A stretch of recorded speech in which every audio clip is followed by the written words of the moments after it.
မိဘကိုကျေးဇူးဆက်တယ်ဆိုတဲ့နေရာမှာကျေးဇူးဆက်ပုံနှမျိုးပြတာ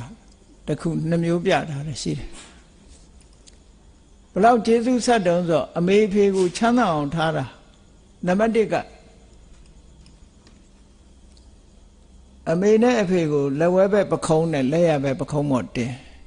ဒါတော့တာဝန်ယူတဲ့အဓိပ္ပာယ်ကိုပြောတာဖြစ်ပါလိမ့်မယ်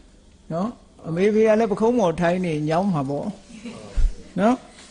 တခါတလေစာတွေဟာမက်တာဖောင်းလောက်တာရှိတယ်လေတခါတလေတိုက်ရိုက်မယူရဘူးအဓိပ္ပာယ်က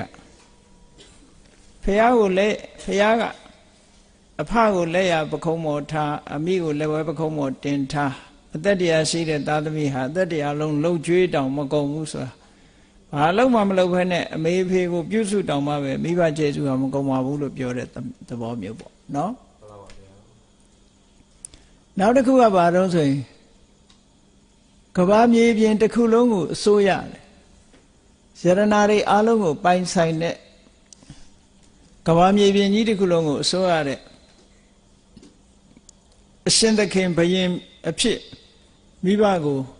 တင်မြှောက်ပြီးတော့ကျေးဇူးဆက်တောင်မှပဲမိဘရဲ့ကျေးဇူးကမကုန်နိုင်ဘူးလို့ဒီလိုပြောတယ်ဒါမကုန်နိုင်တဲ့နည်းတွေတချို့လည်းမိဘကျေးဇူးမကုန်တာကို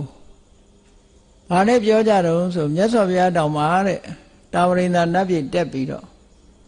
မေရောမိနန္ဒာကိုကျေးဇူးဆက်တဲ့အနေနဲ့အဘိဓမ္မာတရားဟောတယ်တဲ့အဲ့ဒါတောင်မှပဲနှုတ်တလုံးမိုးပဲခြေသေးတယ်လို့ဘယ်သူကပြောတဲ့စကားမှမသိဘူးစာပေရလာတဲ့စကားမဟုတ်ဘူးနော်တလုံးမိုးနှလုံးမိုးလို့ဘယ်လိုလုပ်ခွဲမှာသတ်မှတ်ထားရင်တော့ခွဲရတာပေါ့နော်ကိုကျေးဇူးဆက်တာကတလုံးမိုးပဲရှိသေးတယ်နောက်တလုံးမိုးဆိုတာတော့တလုံးကဘလောက်တန်ကြီးရှိတာလို့မော်မှာမူတည်ပြီးပြောအဲ့ဒါလို့မဟုတ်ပဲနဲ့တချို့မကြေဘူးဆိုတာရိုးရိုးမပြောဘဲနဲ့တလုံးမိုးပဲခြေသေးတယ်ဆိုတော့နောက်တလုံးမိုးကျန်နေသေးတယ်အတိတ်ပဲရနေတယ်ဒါတော့စာလာပေလာစကားမဟုတ်ပါဘူးတကယ်တော့မဟုတ်ဘူးအဲ့ဒီစကားကလေမြတ်စွာဘုရားမိဘရဲ့ခြေဆုကိုဆိုက်ရင်ဘယ်လိုနည်းနဲ့ခြေတယ်လဲခုနလိုလှုပ်ကြွေးပြုစုယုံနဲ့မခြေဘူးယာရုအာနာပေးယုံနဲ့မခြေဘူးမိဘကိုလောကီစည်းစိမ်တွေပြေဝပေးယုံနဲ့မခြေဘူးခြေနိုင်တဲ့နည်းရပါတော့လို့ဆိုလို့ရှိရင်ကိုချင်းသီလမပြည့်စုံသေးတဲ့မိဘကိုကိုချင်းသီလပြည့်စုံအောင်တရားတရားမရှိသေးတဲ့မိဘကိုတရားတရားရှိအောင်